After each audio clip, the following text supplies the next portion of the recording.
So hi everyone, good evening.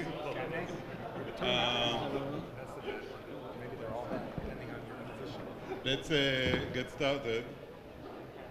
So as you can see, we have a group of panelists all under shining light that will make them tell the truth.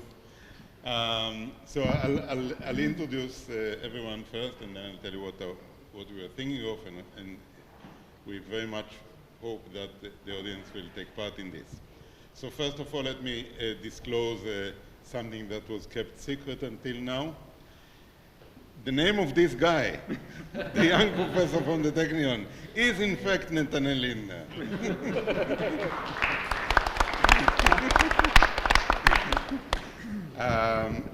Over there to my far left is Nadav Katz from the Hebrew University, the head of the Quantum Center of the Hebrew University. Next to him is Roy Ozeri, my colleague from Weizmann. Nadav started his way in doing cold atom physics and then went to do superconducting qubits in John Martini's group. Roy started with cold atom, then moved to trapped ions. Terry Rudolph, we already heard talking for 3 hours, so I don't think there's much need for an introduction. Uri Sivan is formerly the head of the Israeli Quantum Initiative, and now I think he's sort of unemployed, but starting from this Thursday, he will be the president of the Technion. Yehuda Nave is from IBM, started as a condensed matter physicist, a theorist, like the four of us, in fact, and then moved to IBM, working in the IBM Research Center in Haifa on the quantum computing project. Jason, we already heard about, and I guess you heard me enough. So what we thought of doing is first to ask this respectable group of people for some views they would have on the future of quantum computing in general. And then, and I should say that different people here are involved in different directions thinking of quantum computation. Superconducting qubits, trapped ions, photons, superconducting, and topological.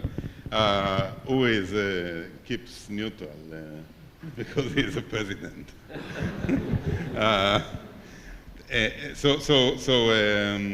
First, we'll ask this group questions about the future of quantum computation, but then we'd also like to hear some views about the future of the quantum computation community in Israel. What's the best strategy for a country like us to take part in this global race? But let's first start with the substance. So, Nadav, as an ex-postdoc of John Martini's, is the story from this week the beginning of quantum computation on, in our living rooms? So I think in general, of course, the Google result, once it's fully published and reviewed by the community, and assuming that it's confirmed, which is likely, although there are some potential caveats, as in with any new result, it's more of a milestone, and just like we were speaking about it earlier, just like sort of a LIGO experiment. It opens, it both closes a long-standing experimental challenge, but it also opens the potential, the true potential of these things actually working. So I personally think it's very difficult to predict the past, let alone the future. So the important thing is to realize that it's a very vibrant time and a very open time. So those who say, oh, Google's doing everything, I don't think that's true. I think there's a huge amount of work that needs to be done at the more risk-taking and smaller academic potential groups around the world. And in that sense, I'm going to remind everyone of Michel Devoret's statement about us being in the era of vacuum tubes. So I think superconducting qubits for sure, and maybe Roy will agree with me, ions and maybe other technologies, they can work to a certain extent, but they're not the ultimate quantum computing architecture, and we haven't found that yet. And we need more work on the fundamental level. So the future is bright, but it really needs to be a worldwide effort because we're not done, we're just starting. So, but let me make it harder by quoting an unnamed, like Terry, I know how to talk about unnamed professors. An unnamed professor was very, very, very active in the field, saying to me once over not the first glass of beer, Adi, it's too hard. We'll never be able to build a quantum computer. So Roy, let me pass on to you. I know, you know, we have hours of conversations because we're friends and colleagues. And I'm always the pessimist, he's always the optimist. How optimistic are you?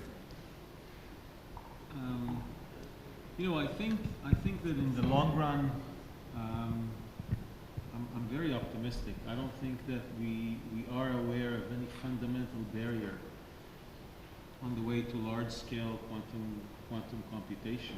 I agree it's a very difficult task. You know, I think people have done difficult things.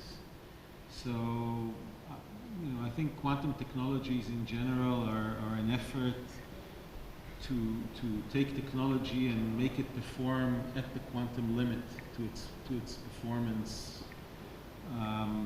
That's true for sensing, that's true for computing, and I think we learn how to do these things better and better. So in the long term, I'm very optimistic. I think the road to that long-term target is, as Nadav mentioned, still not clear, and we're trying out different things. And long term is a single digit of years or 2 digits? So, you know, it's hard.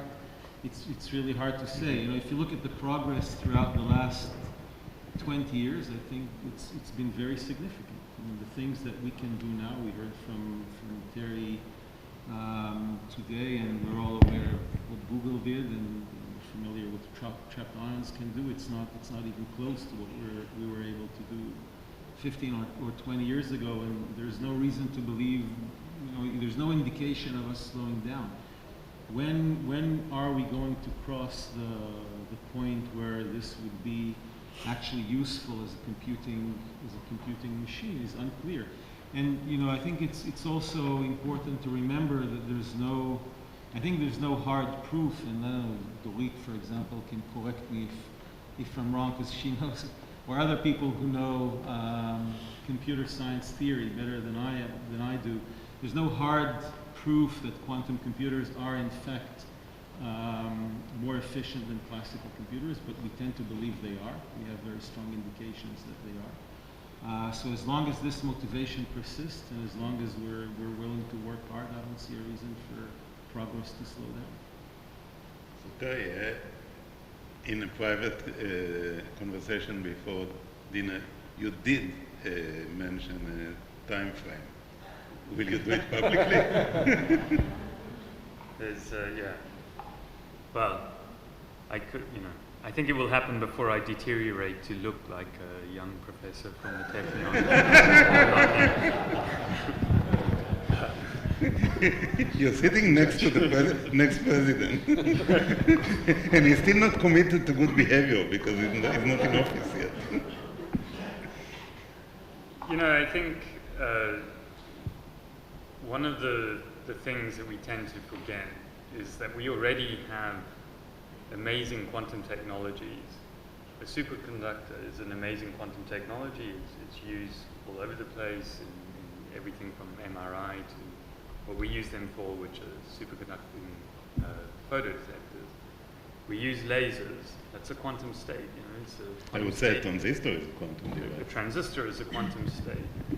Now we're moving into like those initial, and atomic clocks are quantum states, right? We get the power of atomic clocks because we use quantum mechanics.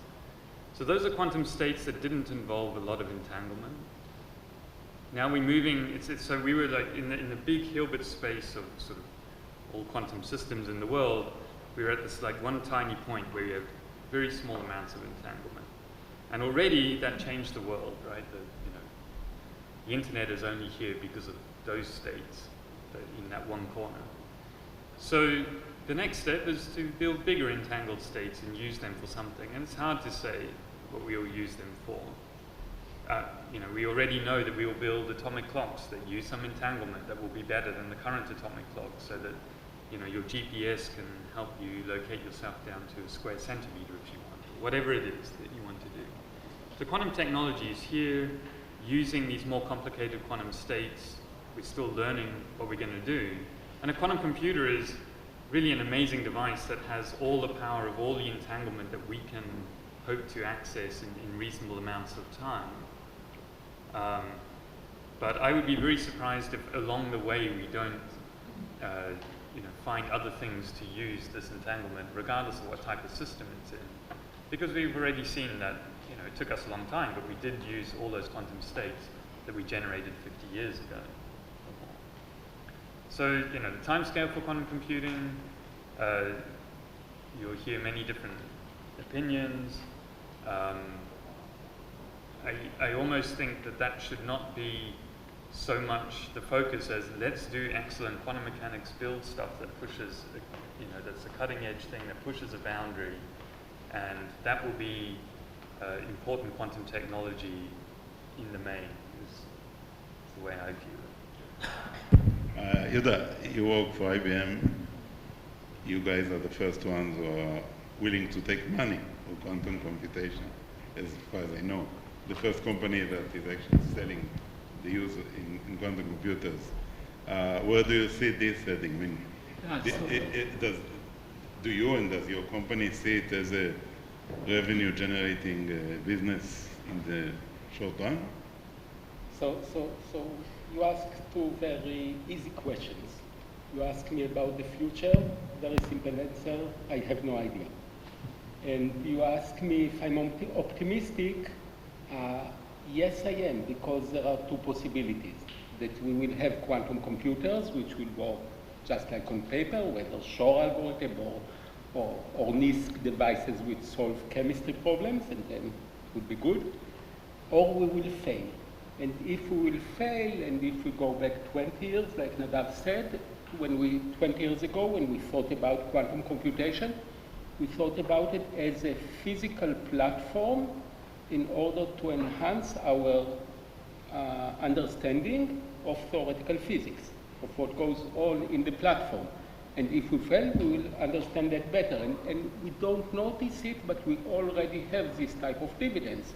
When we started studying physics or quantum physics, I don't think we mentioned the word entanglement. And now everything evolves around entanglement in theoretical physics, and this comes from quantum information. So this is the easy answers. What I can answer, and are not less easy answers, is looking into the past, not 20 years, but 2 years into the past. We put our first quantum system for the public usage 2 years ago, or 2.5 years ago, May 17, if I remember correctly. And since then, if I would have shown you graphs of progress on real algorithms, solving real chemistry problems, coming from the public, coming from our own, we see 2 orders of magnitudes in different, on different parameters of solving real problems. So anyone can do the extrapolation. I'm not willing to say a word about the future because I don't know. But the extrapolation from the last 2 years of thousands of experiments coming from the public is quite spectacular. So you commented that my questions were easy, so let me ask a harder one. Do you at IBM see yourselves as competitors of Google? Well, of course, but this is a great competition. If there are Google people here, I hope they would say the same. This is a very building competition, not only with Google, with the entire academic community and the entire startups and the ecosystem. We feel it every day. I mean, it's not this type of news here or there. We feel that there is interest. I worked at IBM maybe in other places, and when there is no interest from other companies, when there is no competition, you ask yourself, what are you doing there? And this is a very building competition, and we really feel it. It's very good competition. So the last on the qubit involved, or the qubit types. So Jason, you and I were in the Microsoft project from, watching the experimental activities from day one, trying not to touch any piece of equipment, not to distract the experimentalists from doing their job. Are you surprised by how difficult it is? I guess there was a period where I had enormous amount of optimism that the topological qubit was right around the corner. I should maybe add for people in the audience, I'm in a unique position on this panel in that I represent, I suppose, a approach to quantum computing that's been sitting at 0 qubits for a couple of decades. But that doesn't dampen my enthusiasm. In fact, I see this whole future as wide open. I think it's, I'm excited about every platform that's represented here. And considering where we want to go eventually, I don't think it's clear that we have the right platform. And I should, let me rephrase, I think it's not clear what the right platform will be eventually. Part of what excites me about the topological approach that I think is somewhat unique among all approaches to quantum computing is that even cracking that ceiling and going from 0 to 1 qubit is an enormous achievement for basic science. You learn something very foundational about quantum mechanics and the organizing principles of nature. So I hope we're right around the corner. What's that? For 1 qubit, yeah. I'm super excited about 1 qubit, and I think everyone should be really excited because by getting 1 qubit, you've discovered something profound about nature. So we heard maybe Terry expressing opinions about whether you should do start with quantum and scale it up, or start with something scalable and make that quantum. So maybe I'll open it for the panel. Does anybody want to vouch for my approach of somehow building NISQ devices and trying to build up larger and larger sizes? Somebody, for example, from the superconducting community. So I'm going to quote Roy, but maybe it's not a correct quote, but I'll quote him anyway, and he'll correct me. I think Roy always quotes Socrates. It says you have to choose your poison. So every experimentalist and maybe every theorist chooses his poison, the thing he's going to go all out for and not stay up all night and work on. And there has to be an emotional affinity to the approach. You have to feel strongly about what you do. And the beauty of superconducting qubits is very special for me, but I can also, having the background I have, see the beauty of the other approaches as well and appreciate it. But I'm hooked on the superconducting qubits. I think they have a really beautiful aspect, which makes also the single qubit or the single circuit beautiful and exciting on its own, to study both the interaction of superconductivity, circuit physics, and along with its decoherence mechanisms, which are extraordinarily subtle. So that's the beauty of it at the single qubit level. And of course, building up couplings from both an electrical engineering and quantum optical perspective is just fun. So again, that's my pitch, why superconducting qubits are enjoyable, but I can really see how all the other approaches have these similar sort of moments of joy as an experimentalist when you see the click of the multiple hierarchies fitting together to make something extraordinary. So I'm not I'm not really pitching my approach, I guess, explicitly, more the experimental perspective of thinking about these things, the beauty of a single quantum system and its and the game you play with both fundamental physics and engineering, both feeding on each other in a way in which is goal-oriented, but also fundamental. Maybe I'm being a little vague. Maybe you can sharpen your question. If I and want I'll to say sharpen the something more question, explicit. is it a viable approach? I mean, trying to build up, you know, smaller and bigger systems, starting from, you know, tens of qubits, and then trying to build it slowly up, or you have to do something completely revolutionary in order to follow up. Suppose that for 20 years we don't have fault tolerance. We don't have what? Fault tolerance. Fault tolerance. And we're going to be at the era of NISQ, at the noisy intermediate scale quantum computers. Will it continue to be an amazingly exciting field of research, or will it be something that will be useful for, you know, for society? Excuse me for the language. So, will there be something to do that will benefit, you know, the economy, or will benefit society, will benefit, I don't know what, healthcare, if the only thing we have for 20 years is a NISQ? I think that's wide open theoretically, whether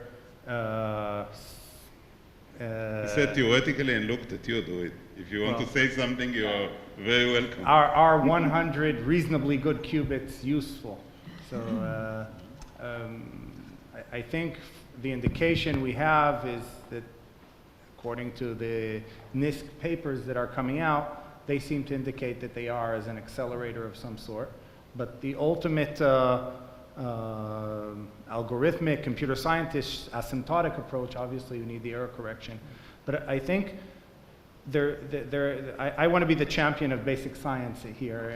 I think many of us are. I'm just speaking now. So that the understanding the subtleties of a many-body quantum system in the mesoscopic but sufficiently controlled regime is very exciting. Emergent topological protection, like the surface code, is very exciting. Even when it doesn't work, you understand how it breaks down, and that's also interesting. So I don't think it's a form of some sort of active matter which you're driving it all the time with your correction code, and understanding how it breaks down is also fascinating, even when it doesn't work, because it's going to be very subtle and beautiful. And the decoherence mechanism is what we learn about the quantum classical interface is going to be big. That's what keeps me up at night. We also want to invite discussion and questions from the audience. If somebody wants to comment or ask a question. I'd like to add to what Nadav said. Yeah. I'm not sure that the fault tolerance versus NISQ is a pure dichotomy.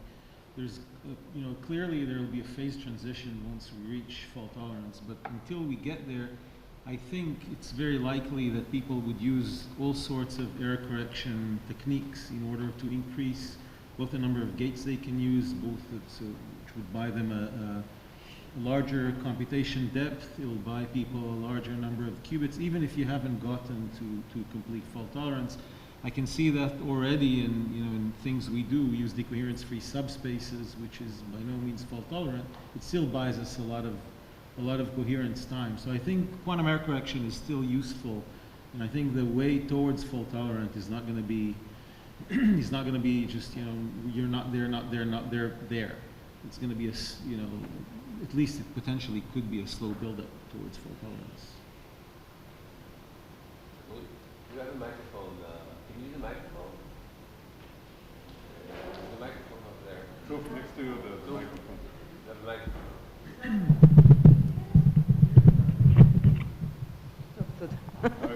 Okay, I just want to say, first of all, there's no computer scientist and mathematician on the panel. And therefore, No. I'm gonna And take that as an therefore, insult. you're only talking about the physical applications. And of course, what's going to happen after supremacy has been reached, or will be reached, I don't know, is that people, mathematicians and computer scientists, will start to seriously and in masses think about new quantum algorithms. Because so far there have been, I don't know how many handfuls, but very few people seriously thinking about quantum algorithms. And maybe with the recent advances, I think new ideas are needed there.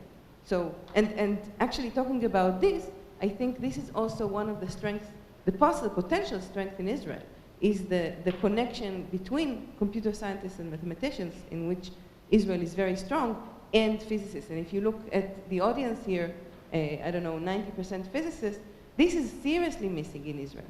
And I think this is what we're going to see in the near future once supremacy has been, I don't know, agreed upon.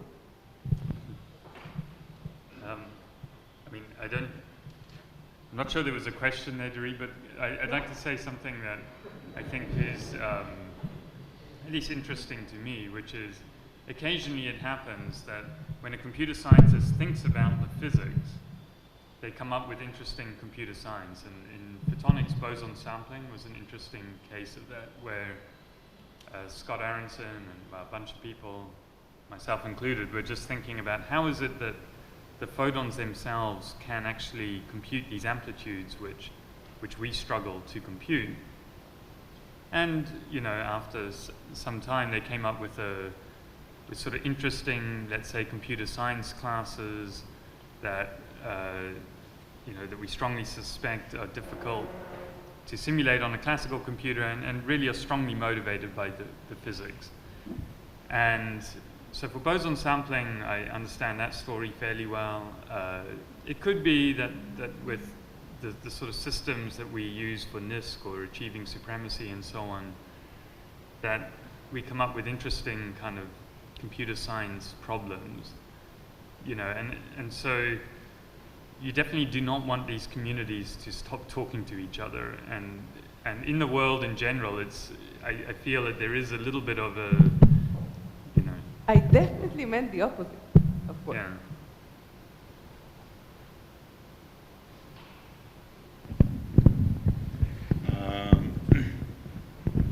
I like to say, you're absolutely right.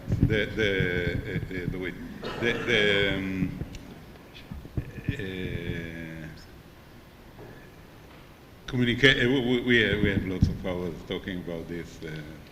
The communication between physics and computer science has still a way to go, and we have a lot to learn in the language of computer science. There's no question about that. I suggest that yeah. Use the microphone. It's hard for people at the back to hear. It's true. No, just a question. So you mentioned that not that we don't have the quantum transistor yet, right? And that we don't have the quantum transistor yet, right? Equivalent of the transistor, right? We have vacuum tubes. The silicon. Haven't found the silicon of quantum computing yet. Right. So I'll be curious if you had some thoughts on, or all of you, what might be this, the equivalent of a transistor, or what might be the developments in each one of, the platform, superconducting qubits and ion traps, which, if we could get there, we'll have something like a transistor. That would be much easier to scale them up. Shall I answer? So for the superconducting qubits, it's a combination of several things, because I think relating to Adi's question earlier, quantum computers are a systems and engineering problem. You can't try to just make the perfect single qubit. That's called, in our field, that's called neutrinoizing your qubit. You make something that works so well that it doesn't interact with anything, and then you can't use it. Several superconducting qubits with coherence times on the millisecond or many milliseconds have been made, but these by definition don't couple to anything. But they're by construction, they have no matrix element with any of their environment. And we've seen similar issues in various hyperfine states in atomic systems as well, where again it becomes a question of coupling. So again, it's a systems engineering, because you can't just make a perfect qubit. You have to make a whole coupling, crosstalk, readout solution to the whole problem. In general, it's also thinking about these problems and ultimately diving into the deep aspects of the physics you're working on. So it's higher order subtle quantum effects which cause mixing, decoherence. It's material science problems of surface states. It's the fundamentals of superconductivity beyond the BCS approximations. What sort of fluctuations can we expect, and quasi-particle contaminations that may lead to decoherence. So in that sense, qubits are fascinating sensors of their environment. And I think several interesting experiments have been done by people sitting on this panel as well to explore that aspect of quantum sensing using various entangled or even non-entangled quantum states. But ultimately, the basic answer is don't know, need to work on it. Many different groups trying different things, some of them crazy, some of them more just steady engineering, incremental improvements in fabrication and design, and also just trying many things and learning as a community. I believe in the superconducting qubit approach. We haven't found the right combination of materials, devices, and understanding yet, and I think that it's definitely worth pursuing it with full force in various attempts, but who knows? I think it's dangerous to assume that quantum computing will follow the same trajectory as classical computing. Maybe it won't. And, but what we do know, I think, is remarkable, which is that if you cross this fault-tolerant threshold, you're making a bigger and bigger system out of the same rubbish components, and yet you're getting a better and better and bigger quantum computer. And that's actually quite a remarkable thing. It's like after that point, I don't have to make things any better. I keep them the same, I make it bigger, I get a bigger and better quantum computer. So yeah, like the history of classical computing, it's fun, it's great, it's inspiring to go and see all the different things that people tried, and to have that feeling of like, they were just doing what we're doing now, which is, you know, throwing darts at the board and trying to work out like what things work for what. But it just might not work the same way. About the question of computer scientists, I want to share two observations.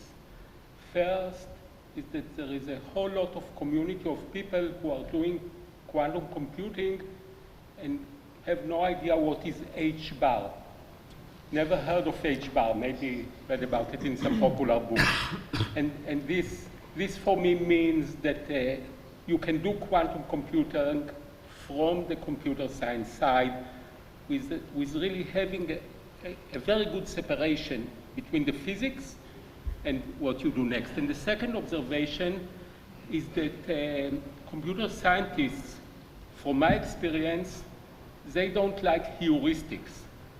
And once we reach the fault tolerance threshold, then there could be real work. Well, of course, there can be real work on paper today, but then there can be real work for what computer scientists think they serve, which is theorems and so on. But today, we are in the NISC area, which is a totally heuristic area. So is machine learning. So is machine learning, and computer scientists hate it too, but it works. Mm-hmm. Yeah, but this is even more. It's completely heuristic, and they shun away from it. They shun away. So there is a whole lot of papers in NISC era algorithms, but they don't come from hardcore computer scientists. Okay, so we'd like to move on to the next topic, and basically is kind of how can Israel join the race for a quantum computer, if you could phrase it in that way. Maybe we want to start by asking Uri about how he sees the Israeli program in quantum science and technology. Right. So let me just, relate to the previous set of questions and say that, I mean, no doubt that great physics will come out of, playing with quantum computing. I mean, we'll certainly understand new notions, new concepts, etc. And also, no doubt that there is going to be spillover from people working in quantum computing to other fields of quantum science and technology, to sensors. I mean, sensors were already mentioned here, but also to other aspects. Now, with regard to quantum computing, I think that quantum computing is very special in terms of technology. And let me explain why. I mean, none of us really knows whether quantum computing is going to be important technologically or not.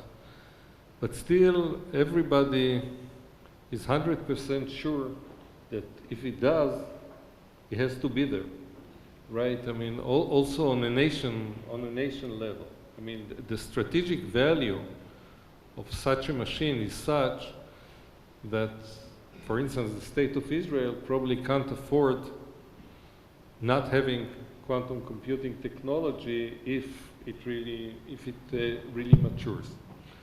At the same time, it's pretty clear that if a real quantum computer or a meaningful quantum computer is going to be available, it is not going to, I mean, this is something we won't be able to buy. I mean, this is, I think, agreed by everybody with whom I discussed this question.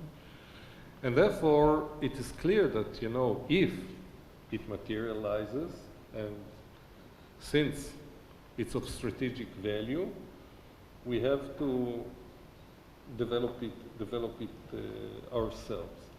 And I think that this is a pretty solid assumption. I think that we cannot afford not being there, or if it materializes, and therefore we have to build some effort in this direction. So I think that this is pretty solid. Can I ask a question at this stage? You and I maybe are on the, let's say, upper 1/3 of the age distribution here. We remember the Israeli car. Yes, right. I forgot. Rom Carmel. Rom Carmel, right. Yeah, which was Israel has to have a presence in the car market. It would have been nice if it also moved, but there was an Israeli car. How do we avoid the danger that we will be there, but on the Mercedes line, not on the Rom Carmel line? No, it's. I think that the first computer we'll build is going to be Susita. No doubt, no doubt about it. But the point, I mean, cars are commodity. You can buy them. This is something that probably, I mean, everybody with whom I discussed this issue, I mean, the working assumption is that we won't be able to buy an advanced version of such a computer.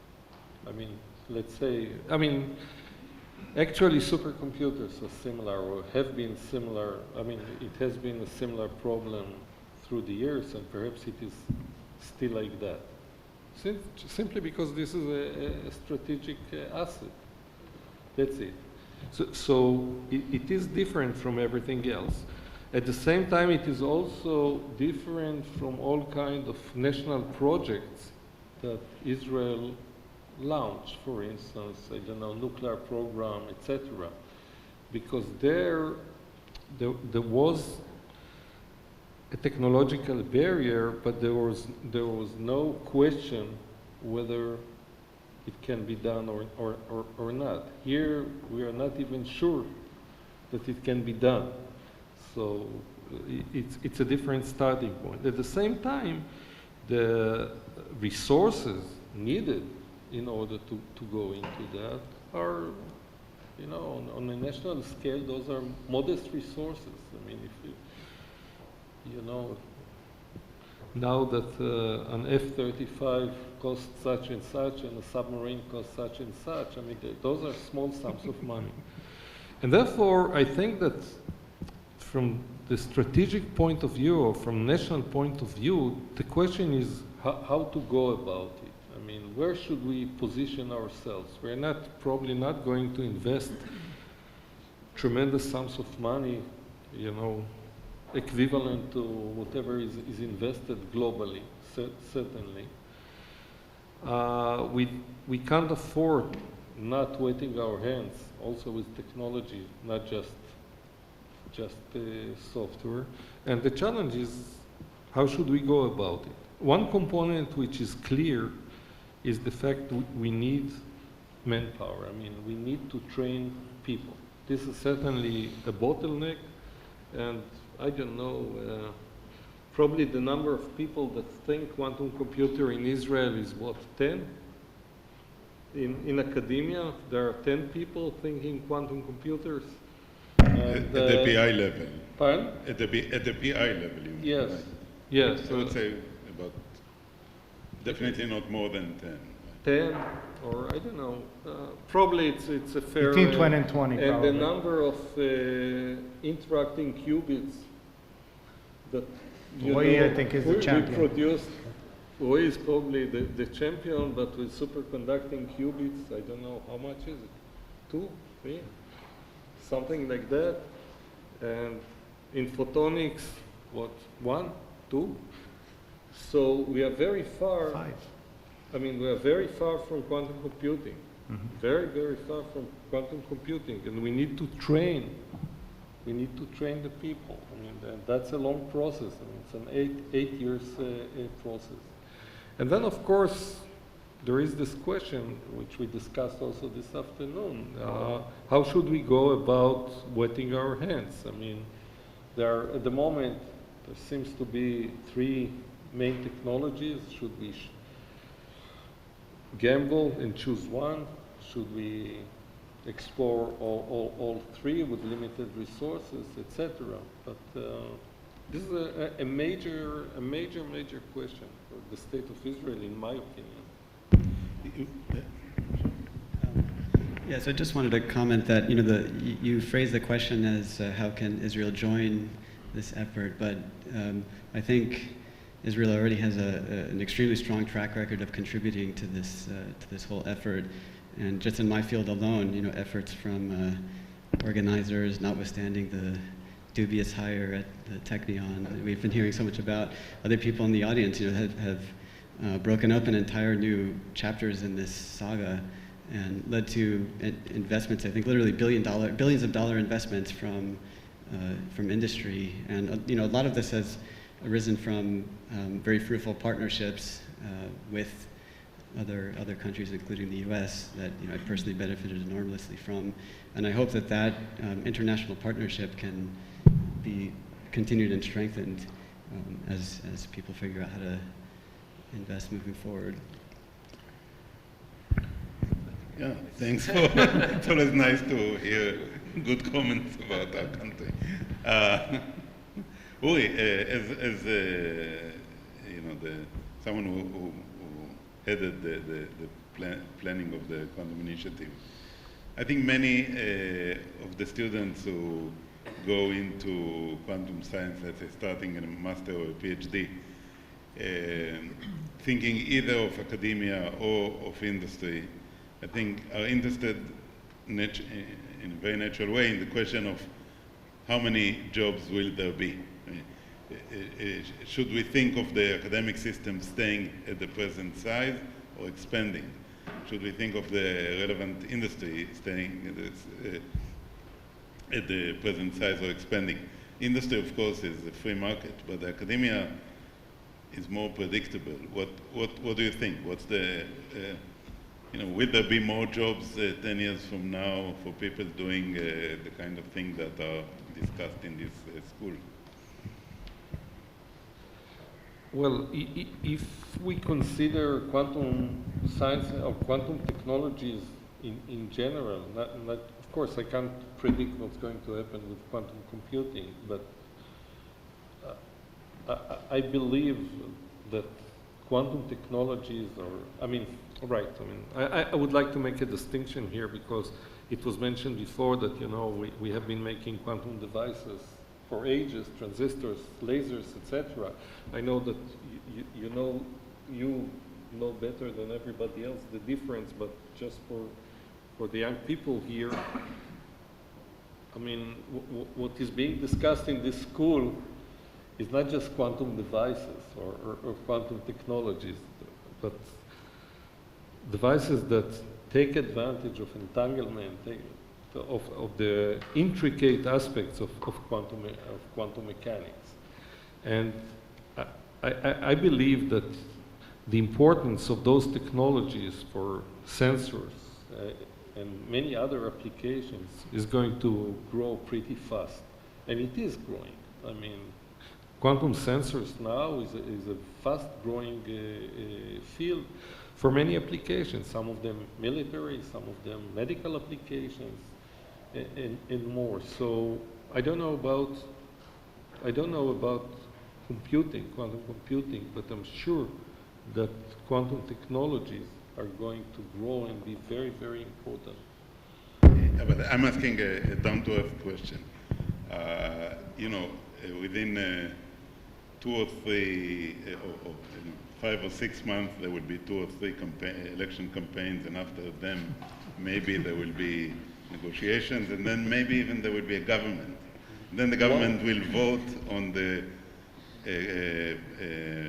plan for quantum initiative, which is the plan that was sort of initiated by your committee, then went on to another committee, maybe another one and another one, but eventually there will be a vote and hopefully the money will be allocated. Does this mean an expanded academic community on this? I mean, could people here who are going for a postdoc expect that the size of the relevant community in academia will grow significantly? I'm asking this question not because I plan to look for a job, but because You're looking for a committee. Not definitely not. But because I'm being asked this question many, many times. Yeah, of course. All right. So let me. I mean, this is almost an invited question. I mean, but there are quite a few people here who were members on this academic national committee on quantum science and technology.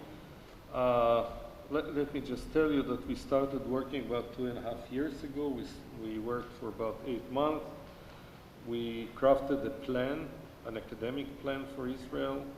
That plan we were looking for, there was already some funding allocated at the level of about 250 million shekels. But we went for more extensive funding. Our proposal was reviewed by some coalition of government offices. Another committee has been appointed, but that committee actually crystallized a very extensive quantum program for a total of 1.25 billion shekels, which is large, of course, on our scale.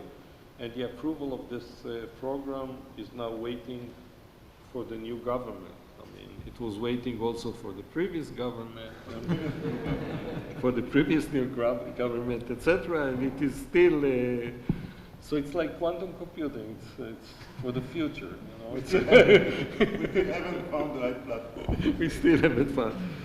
But truth is, now speaking more seriously, I believe that it is going to be approved. I mean, there is very strong support for that program, and in parallel, practically all universities set up a quantum center. I mean, a center was set up at the Hebrew University, Weizmann, Technion, Bar Ilan. I mean, Be'er Sheva.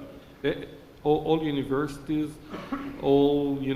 are raising funding, And we also, there is also an important aspect, because this is a self-propelling process. We see more and more graduate students, or students that graduate and go for postdocs in those fields, and universities are looking to recruit them back. So I believe that the community will grow. It is already growing, but it will grow pretty fast, I believe. And again, irrespective of quantum computing, it's just quantum science. We can do, you know, the fact that you can manipulate these days, you can manipulate single degrees of freedom, let them interact, etc. It's something new. Open the platform for the audience to, what did you want to comment?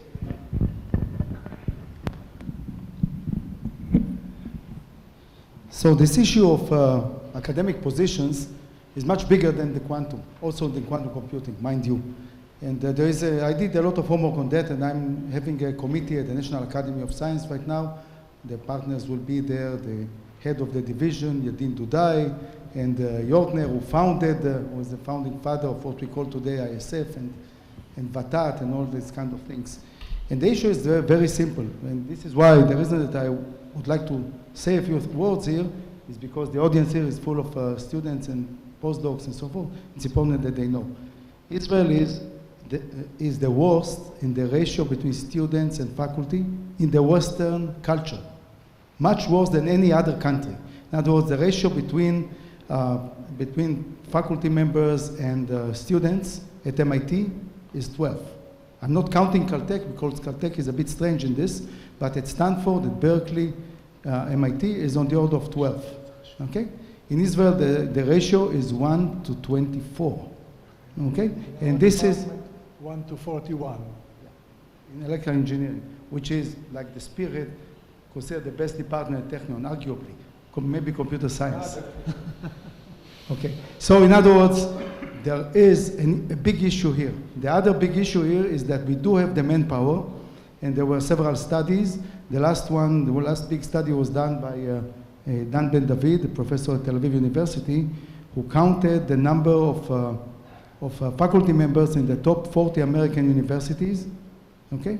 Assuming that if you are a professor in the one of the top 40 American universities, then chances are you are good enough to get a position at one of the Israeli research universities. And he counted them and looked at the ratio of those numbers there, and he classified them by country of origin and compared them to the number of faculty members in their own countries. And it turns out that when he did it in 2005, Israel had 4,400 professors in Israel and 1,100 professors in the top 40 American universities. In other words, 20% of our academically qualified manpower, or human power, was in the US, okay? And if the next country was Canada, which was like 12.9, and Germany was around 4. And I had a conversation once with the federal minister in Germany, I think it's education or something, on this, and he was quite alarmed by this and wanted to see the study. Now, so that means that, by the way, now, this was about 14 years ago, now the numbers are about 1,500 Israeli professors in the top 40 American. So we are looking now at, so we have a need, and there are resources. So what we need to ask ourselves is, what happens? How can we bring these people home? And this is some mission that we need to undertake. Some of that has to do with money, but we should look at that as an investment. I don't think it's a really big numbers. And some of that has to do with, I would call it fixation, to be a bit fixation by the universities and by the departments, who are not willing to take chance on young people, that we are all giving the offers for the same people, same young professors that compete between the number of 4 or 5 universities, and that's about it, and not willing to give the chance to the next 30–40% of the people that are now postdocs and would like to come back. And we need to take our chances more, to give these people a chance, because if they stay in the United States, obviously they succeed. They become professors at, for example, at UCSD, not a bad place, or many other places, people that did not get offers in Israel. So that's a bigger issue, and I intend to form a committee. I already talked to the key people in the National Academy, and once we have a new minister, this will something that will go to him immediately, and there will be a new chair of the Council of Higher Education, and hopefully something will move there. And I think that Uri, we will need you to also push it, because eventually if the university presidents will not push it, and not a lot will happen. So this was on your agenda to be elected. No, I'm serious, because in the speech that he gave in the Technion Senate, this was number one on his priority list. Now I understand why this table looks like the Last Supper.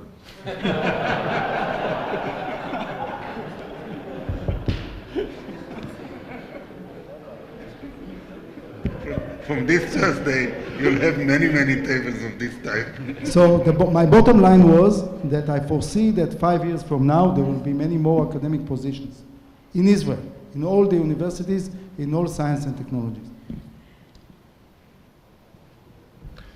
So I want to mention quantum technology, which is already mature and has great potential for Israeli involvement, and that's quantum communication.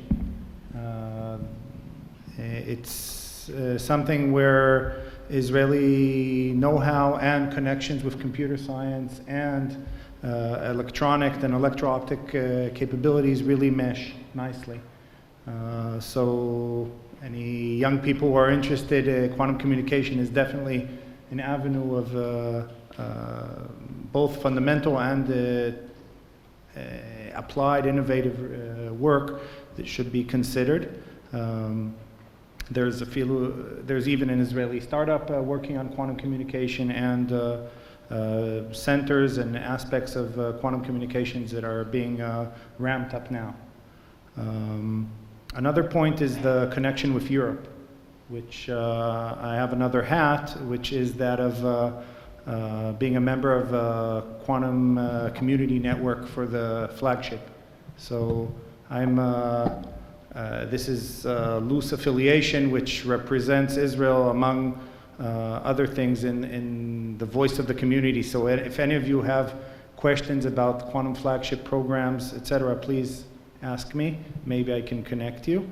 And also there's a few things happening on the flagship level where Europe's unique openness is, I think, especially important for collaborations.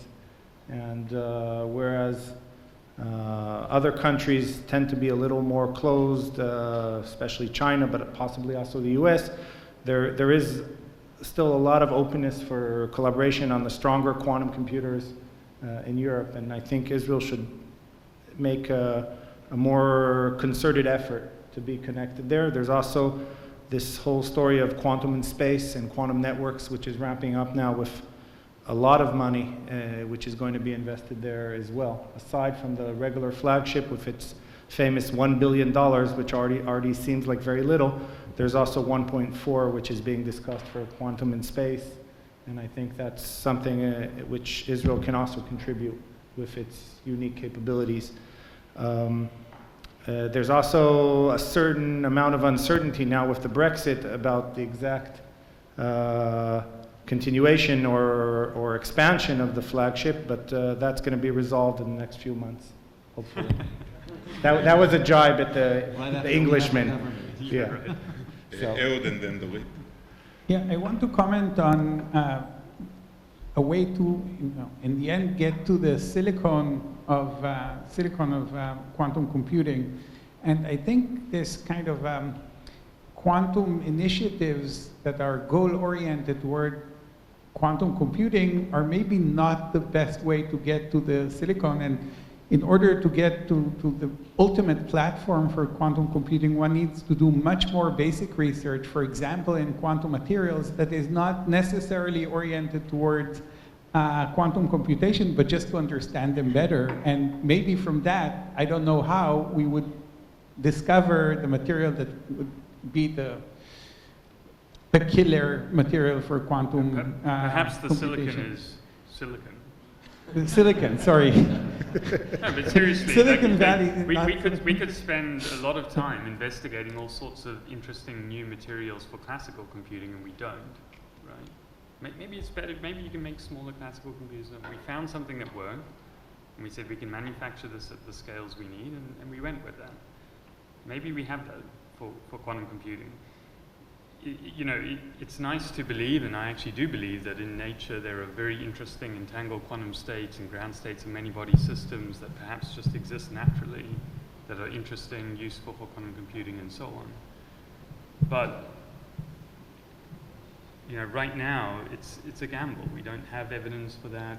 We know some things, and we do know enough, I think, to start actually trying to build a quantum computer, and that's what we should do. What I'm saying is not that you should not run with the platforms we have now, and I think these quantum initiatives are important, but I think they should not come at the expense of basic research, and quantum materials is just one example. I think quantum materials has been an extremely well-funded field. Like, quantum information is still very small. In fact, the only reason it's quite big is that quantum materials has started saying they're doing quantum information. I'm not sure in Israel it's the same. I have to say, it gives me a feeling of déjà vu from the discussion that they always committing. It's a myth that that somehow quantum information is going to overtake condensed matter physics. Condensed matter physics is a much bigger field. Okay, and so, yeah, like, there's no threat to condensed matter physics from quantum information. It can only be a positive synergy, but there is a threat to quantum information from condensed matter physics. For people who are not doing quantum information, who are saying, I'm doing quantum information. I'm serious about that. That is a threat to the field of quantum information. There's very good people, very good physicists in condensed matter physics who are not doing quantum information, who are saying they are. And we have to fight that. Well, why is the threat? Sorry? Why is the threat? Why what? Why is the threat? Because essentially it takes resources from people who are trying to generate, let's say, extremely difficult quantum states, phenomena under conditions which are possibly not interesting in the condensed matter perspective, and taking it to people who have already built up reputations, have Nobel Prizes, who sort of think they know what quantum information is, and who don't. And I know, because I've talked with those people. Right? They think they know what quantum information is, and they say ridiculous things. And they have these people with Nobel Prizes. So that is a threat to the field of quantum information. We do not have Nobel Prize winners. I mean, we have, Prestel is about our only example of someone you can put in front of those people and say, tell that guy to shut up. Right? That's what the field of quantum information lives with. And so I think it's a big risk to the field to say, like, we should just bring in everyone. And we are no threat to those fields. We are a tool which can be useful to them, but we are not a threat to them. I'd like to do it. I just wanted to make a remark. I mean, we were talking about the future and where does Israel go, etc. And there's one voice that wasn't heard at all, which is the voice of the people that the school is mostly for, meaning the students and postdocs. And I personally would like to hear more what you guys think about what is needed and where, what is needed to be invested in order for various things to happen in Israel in the future, in 10 years, etc. Yes, so questions from people without a PhD, is that what you're asking? Or maybe people with like a really bad PhD. Okay, here's someone who either has a bad PhD or doesn't have a PhD. Okay, I don't have PhD yet. What is we're talking about technologies and there is a lot of physicists here. There is some that come in from other fields. What is the best trend for the best quantum engineers of the future? What is the educational process? What they need to learn, or what is the program? Who wants to answer? I can try and answer. I think that Well, I think that today in general, I mean, of course, a quantum, if you want to work in quantum technologies, you need a good basis in physics in general, quantum physics in particular. If you're going towards quantum computing, good education of computer science and math is very important. I think that in general today in advanced technology, it's not so much about learning specific topics, but being able to learn things quickly and move quickly and you need to be able to think. I think that's what we need to teach people in general today when you try to educate people. So I think clearly there's a basis of education which is obvious. I think we need more quantum mechanics and computer science departments. We need more computer literacy, computer science literacy in physics departments and in electrical engineering. But I think overall we need to teach people how to think. Well, I really think making sure that you have structured interdisciplinary courses. So if you're an engineer, having the opportunity to go to a CS department, a physics department, different types of engineering, and get an appreciation for how large and interdisciplinary this effort is important. And students are not going to do that unless they sort of have a structured course available for them. Departments tend to be kind of compartmentalized, and so at that level, I think it takes a lot of effort for a university to kind of break that mold, but some have. And if you're a student, I would say look for the ones that have broken that mold and go to them.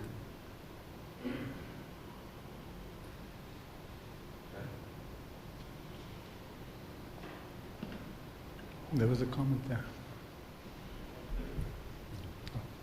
You can also talk simultaneously if you want. I mean, okay, so I have the mic now. I don't have a PhD yet, but I wanted to ask a question which has two parts. One that I think mostly Terry can answer, and one that I think mostly all of you can answer. Israel is known as the startup nation by name. And I know that many people who will get into this field of quantum technologies will want to start their own companies. How can you start a company working in quantum technologies? And also, how can the academia help industry or starting companies to really get promoted and get their products to start working? Because this is a completely national effort to have products in quantum technologies, not just for industry or academia separately. Okay, I do not want to dominate the microphone, but I would say is hardware is crazy expensive. Don't do it unless you really believe you have a good idea. But software is cheap, and I would definitely say that the route to software, which is not necessarily just quantum algorithms. Right now, there are software companies that make money in the quantum technology space that basically do data analysis for hardware companies that don't have the in-house expertise, as an example. So, software is cheaper. That's something that's worth thinking about. Hardware is expensive. Yeah, you've got to have a good idea.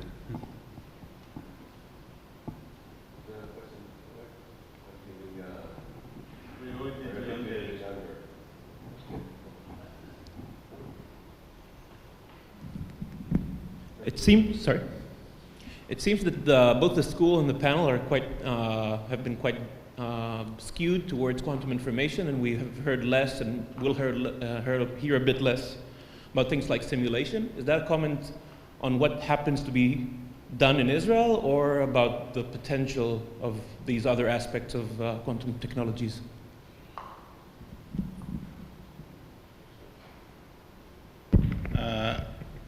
I think, having the experience of running this school and another one a couple of years back,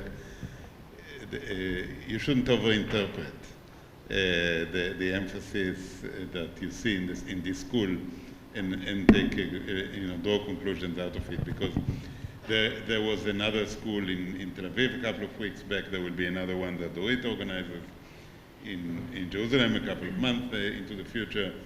There are constraints of different speakers whom we wanted to come and couldn't come, and so on and so forth. So No, so the answer is no. It's not. The fact that there is here certain emphasis doesn't reflect on the field as a whole. I would take the entire activity, Israel 2019, in terms of quantum education. That will give a more balanced. But what we did try to emphasize is the relation between condensed matter, many-body physics, and quantum information and quantum computing. Yeah. I mean, just to add that personally, I'm extremely excited about both digital and analog quantum simulation, and I presume that everyone in this panel would say the same thing. I think it's probably one of the more exciting, not the most exciting, from a physicist's point of view, near-term application of quantum devices.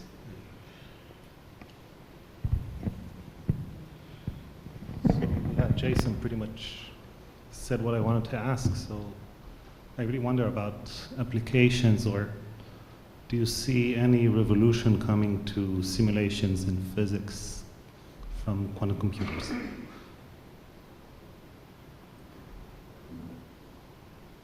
Can you sharpen the question, or at least repeat it? Yeah. If you guys see any revolutions coming to simulations in physics from quantum computers? Whether quantum computers will revolutionize simulations of physical systems, right?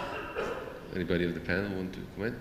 Well, IBM has a very nice strategic application of quantum computing, so maybe Yuda wants to comment, because I think the first thing they talk about is these simulation of chemical and many-body systems. So maybe you want to describe that document. So just to avoid the dichotomy on the name simulation, do you mean simulation of nature by a quantum computer, or do you mean simulation of a quantum computer by a classical computer?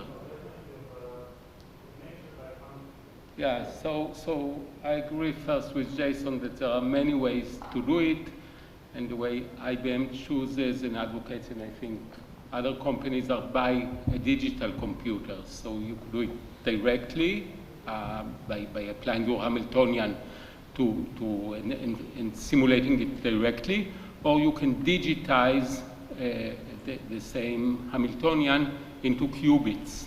And indeed, we think, and I think much of the community thinks, that this is the most, I would say, the product of the most close-by application that we may give value times the value that it's going to give.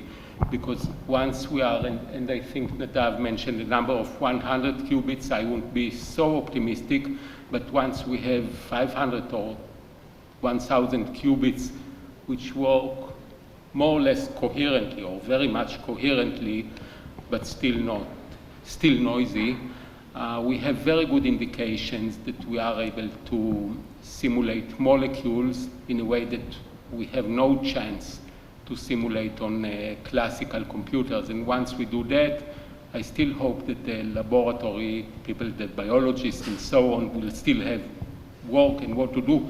But the tasks that they are doing with so much labor and so much skill in the laboratory is maybe going to be a task for the computer. So if you ask me personally, and also the people that I talk to, this is the most promising application if eventually we will have a working quantum computing. Right, we're coming to close to the end of this discussion. Maybe Serge, and can you just lock the doors outside so nobody runs away? I just wanted to add a remark. There were some questions about job security, and also about how, from you, I think, about how to, prepare yourself towards such a career. And I think we have a lot of distinguished condensed matter physicists who also do some quantum information. We have certainly computer scientists who also do quantum information, but there are very few people who do theory, pure theory of quantum information. You have a good role model here, right in front of us, but it's something that is very much missing in Israel, and I think that would be a good path to proceed and find very fertile ground. Yeah. So quantum information theory is the way to go.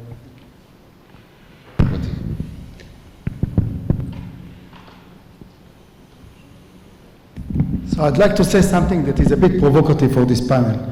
I've been enough in the world of research, so I've seen some fields that there was huge hype and they died quietly. Superstrings.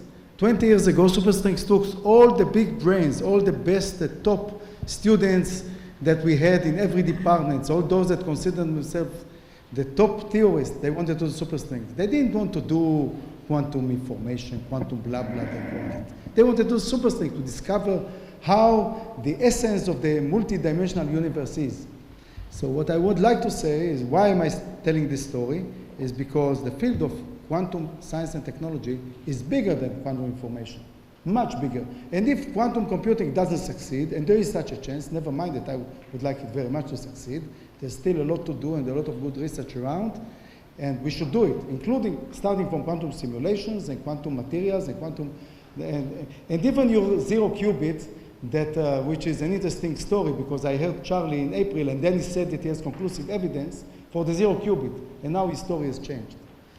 That's another thing to think of. So that's the message that I want to convey, is that the story is much bigger. Somehow it's now fashionable and it's nice, it's in the news, quantum information, but quantum science and technology is bigger than that, and I think that the audience here, especially the students and postdocs, should remember that there's much bigger than this particular field. It's interesting, it's important, but the world is bigger than this. With this optimistic note.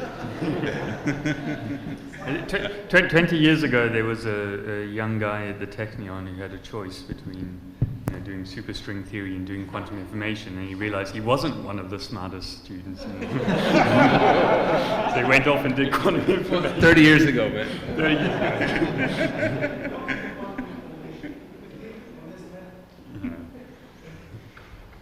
Okay, now we are going to start the last part of the evening, biography of Technion young professors. Stories about the careers of Technion young professors. I think if there's, you'd like, okay. Yeah, I had a comment about some question that was asked here earlier. As far as I know, what I remember is that in Israel there is maybe the only second United States in venture capital per capita. So if you have an idea for a startup and you want to start a startup, find some good friends who are smart and go to a lot of investors and tell them, I can make back for you at least 10 times what you gave me, because less than that, it's not interesting, and tell them how you're going to make money. And then you can build a startup of hardware or software. It would help in general the field if we had those more killer apps that can convince investors that we can make money. And that's how you make startups. And that's a much better route to go down than a national investment in trying to make some sort of project of a quantum computer, because governments tend to be very wasteful, and our last government has continued in this trend, unfortunately, right now, and so we're starting the next round with a deficit spending. So I don't know about how that's going to pan out for everybody here, but it's better to find ways to make money, and that's how you make startups. And there is at least one hardware startup in Israel right now run by very nice guys that Nadav knows closely. So maybe as a last comment, actually inspired by a whisper, Uri whispered to me, so I didn't introduce Uri properly. He became the head of the quantum initiative after a few years where he did not do any quantum physics. So he has a view of someone from the inside up on the outside, and I think that comment, which I'll basically quote from him, is very important. What I think we see in the last few years is that around these ideas of quantum information science, quantum technology, whatever you call it, there's a new community that's being formed that breaks traditional barriers. I think it started, Jason and I and Nathaniel went to conferences where fields medalists were sitting next to crystal growers. And computer and condensed matter physicists were sitting next to people doing optics and so on and so forth. And computer scientists were becoming involved in condensed matter experiments and so on. Yeah, but I don't know how to translate. So I think this is very important, and that school is part. That school, the December school in the Hebrew University, the school at the Tel Aviv University a couple of weeks back. All those are part of this effort to create a group of people that talk all the languages. And I think that's very important, and out of this, hopefully there will be a constructive interference, at least for most of the cases. So given that it's 1 minute before 10 p.m. and today started at 9 a.m., I think we earned our day. Thank you very much all for coming, and see you tomorrow at 9. Thank you all.